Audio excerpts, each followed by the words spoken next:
पद्मेश 24/7 के माध्यम से हम जिले भर की पल पल की ताज़ा तरीन खबरों का प्रसारण करते हैं और दूसरे दिन यूट्यूब के माध्यम से भी आपको खबरें दिखाई जाती है। लेकिन यूट्यूब में प्रतिदिन की पूरी खबरें नहीं होती बल्कि चुनिंदा खबरें ही दिखाई जाती है। अगर आप जिले भर की संपूर्ण ताज़ा तरीन खबरें देखना चाहते हैं तो जल्द ही अपना पद्मेश डिजिटल सेटअप बॉक्स लगवाएं।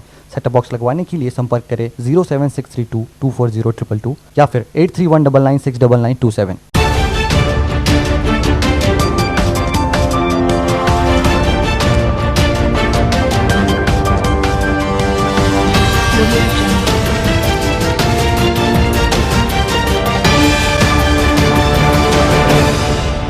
नमस्कार, आप देख रहे हैं पद्मेश 24/7 कृष्णा संडे के साथ। चलिए न्यूज बुलेटिन की शुरुआत करते हैं आज की हेडलाइंस से।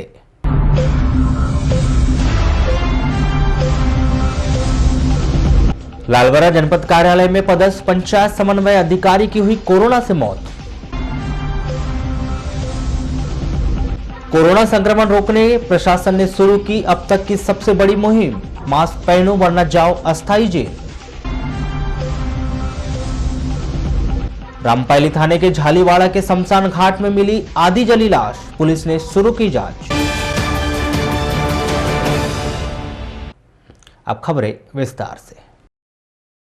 रामपायली थाना के अंतर्गत ग्राम पंचायत झालीवाड़ा के शमशान घाट में आधी जली लाश मिलने से ग्राम में सनसनी मच गई, जिसे देखने के लिए लोगों की भीड़ उमड़ने लगी, जिसमें ग्राम कोटवार के द्वारा तत्काल थाना रामपायली को घटना की जानकारी दी गई, जिस पर पुलिस ने घटनास्थल पर पहुंचकर आवश्यक कार्रवाई कर वहीं शव की पतासाजी शुरू कर दी है।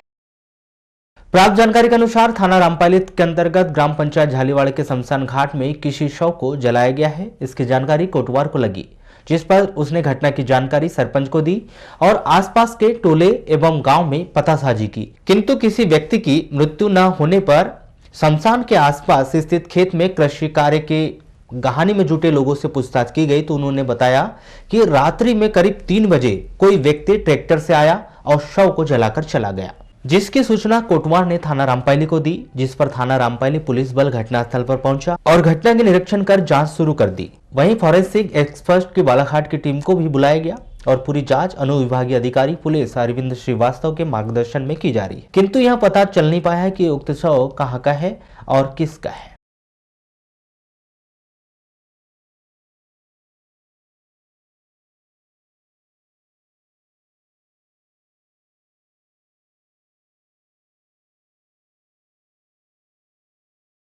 यहाँ पे रात में लाए बोलते जी 3 बजे करीब, यानी गहानी करने वाले जो बता रहे कि यहाँ से एक ट्रैक्टर आया था और आधे घंटे बाद चले गया।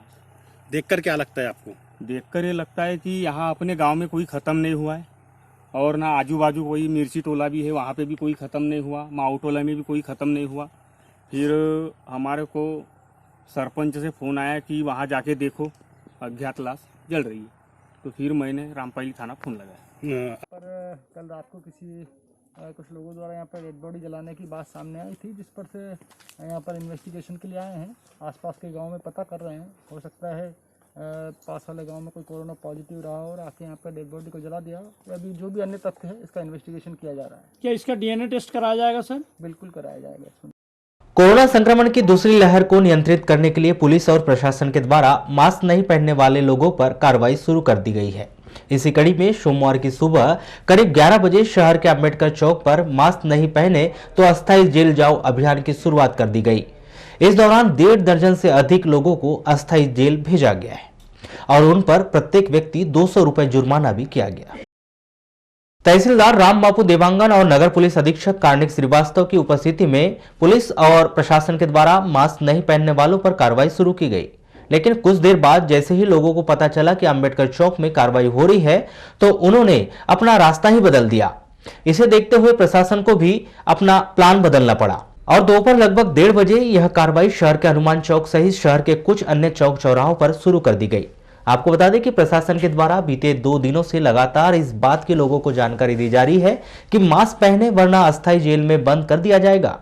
बावजूद इसके कि शहर में घूमने वाले और ग्रामीण क्षेत्रों से आने वाले लोगों के द्वारा जागरूकता का परिचय नहीं दिया जा रहा है। नतीजा उन लोगों पर कार्रवाई हो रही है। कोरोना के बढ़ते ग्राफ को देखते हुए मध्य प्रदेश शासन के द्वारा पहले ही प्रदेश के 5 बड़े शहरों में नाइट कर्फ्यू लगा दिया गया था। उसके बाद जबलपुर सहित अन्य कुछ शहरों को इसमें शामिल किया गया है। हालात कुछ इसी तरह बने रहे तो वह दिन भी अब दूर नहीं जब बालाघाट जैसे जिले में भी इसी तरह की स्थिति निर्मित हो जाएगी।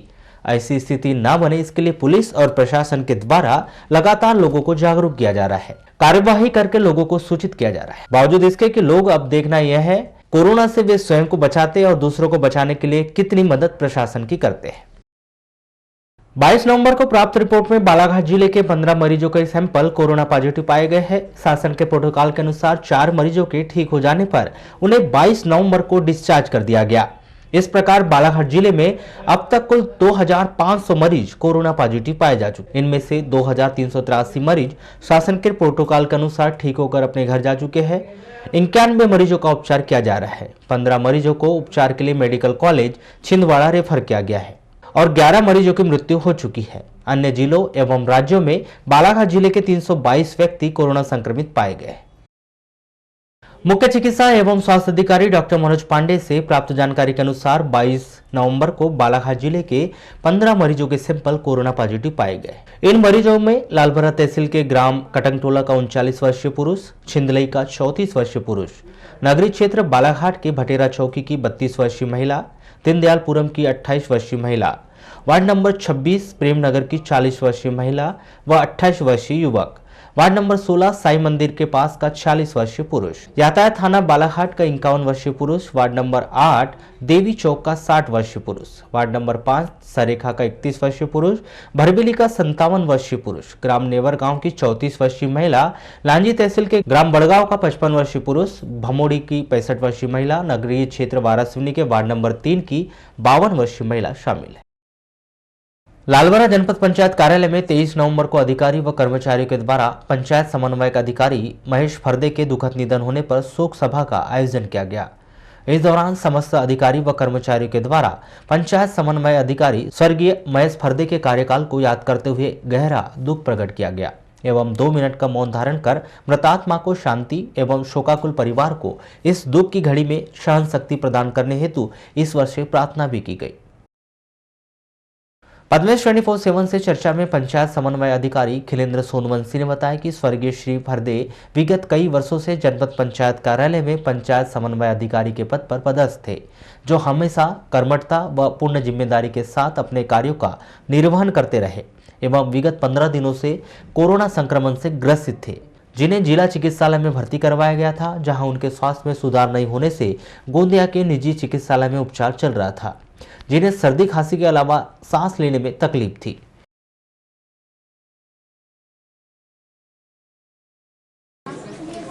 सर आपका परिचय? हमारे साथी श्री फर्दे जी, महेश फर्दे जी, विगत 15 दिनों से कोरोना महामारी से ग्रसित थे। उन्हें पहले बालाघाट बूढ़ी हॉस्पिटल में एडमिट किए, किंतु आराम नहीं मिलने से उन्हें लगभग 10 दिन पहले गोंदिया के एक प्राइवेट हॉस्पिटल सहयोग हॉस्पिटल में एडमिट किए। उन्हें बुखार सर्दी खांसी तो थी, लेकिन सांस लेने में बहुत तकलीफ थी। बुखार सर्दी खांसी ठीक हो गई थी, 2 दिन पहले मेरी बात हुई, लेकिन सांस लेने में जो तकलीफ वो कम नहीं हुई और महामारी के ग्रास में वो चले।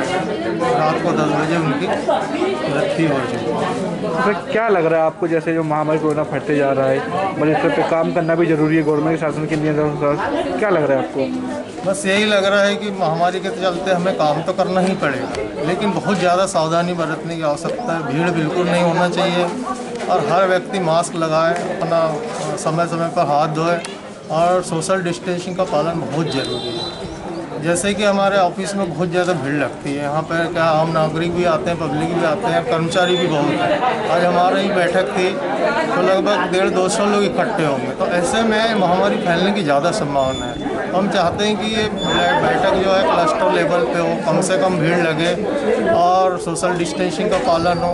हम तो जानकारी व्हाट्सएप और ऑनलाइन माध्यम से भी दे सकते हैं। वारासिवनी रोड आरटीओ कार्यालय के पास 2 मोटरसाइकिल आपस में टकराने से एक व्यक्ति घायल हो गया। घायल व्यक्ति श्रवण पंचेश्वर 36 वर्ष कटंगझरी थाना वारासिवनी निवासी को जिला अस्पताल में भर्ती किया गया है। प्राप्त जानकारी के अनुसार 23 नवंबर को सुबह श्रवण पंचेश्वर अपने छोटे भाई को लेकर मोटरसाइकिल में बालाघाट छोड़ने आया था और छोटे भाई को बालाघाट में छोड़ने के बाद मोटरसाइकिल से वह बालाघाट से अपने घर कटंगझरी लौट रहा था। तभी वारासुनी रोड आरटीओ कार्यालय के सामने वारासुनी तरफ से तेज रफ्तार से आ रही मोटरसाइकिल ने श्रवण पंचेश्वर की मोटरसाइकिल से टकरा गई। इस सड़क दुर्घटना में श्रवण पंचेश्वर घायल हो गया, जिसे इलाज के लिए जिला अस्पताल में भर्ती किया गया है। कोतवाली पुलिस ने नगर में अवैध रूप से वसूली करने वाले 2 माह से फरार आरोपी को गिरफ्तार कर लिया है। गिरफ्तार आरोपी गगन पशी ने 33 वर्ष वार्ड नंबर 4 बैहर चौकी बालाघाट निवासी को न्यायिक रिमांड पर जिला जेल भिजवा दिया गया है। इस मामले का एक आरोपी रमेश उर्फ लोमड़ी सोनवा ने 21 वर्ष वार्ड नंबर 7 बाजार रोड बालाघाट निवासी पिछले माह गिरफ्तार किया जा चुका है। प्राप्त जानकारी के अनुसार रमेश उर्फ लोमड़ी और गगन पसी ने नगर के आदतन अपराधी है, जिनके विरुद्ध आधा दर्जन से अधिक अपराध कोतवाली में दर्ज है। इन आरोपियों ने 2 माह पहले बस स्टैंड बालाघाट में अवैध वसूली को लेकर एक व्यक्ति को बेरहमी पूर्वक मारपीट की थी। बताया गया है कि गौरव निगम 29 वर्ष बुढ़ी बालाघाट निवासी जो सब्जी बेचने का काम करता है, 4 सितंबर की शाम 4 बजे जब गौरव सब्जी बेचकर बस स्टैंड की तरफ आया था, तभी बस स्टैंड में रमेश उर्फ लोमड़ी ने अपने साथी गगन पसीनी के साथ मिलकर गौरव निगम से दारू पीने के लिए पैसे मांगे और दारू पीने पैसे नहीं देने पर दोनों ने गौरव निगम को हाथ और बुक्कों से बेरहमी पूर्वक मारपीट कर घायल कर दिया था और उसे रुपए नहीं देने पर जान से मारने की धमकी दी थी। गौरव निगम के द्वारा की गई रिपोर्ट पर रमेश उर्फ लोमड़ी सोनवा ने 36 वर्ष और गगन पसीने के विरुद्ध अपराध दर्ज किया गया था। दोनों की पतासाजी के दौरान रमेश उर्फ लोमड़ी को कोतवाली पुलिस ने 5 अक्टूबर को गिरफ्तार किया, किंतु गगन पसीने ने घटना के बाद से ही लगातार वह फरार चल रहा था, जिसकी तलाश की जा रही थी। तो पद्मेश 24/7 में बस इतना ही। आप बने रहिए हमारे साथ, तब तक के लिए दीजिए इजाजत। नमस्कार।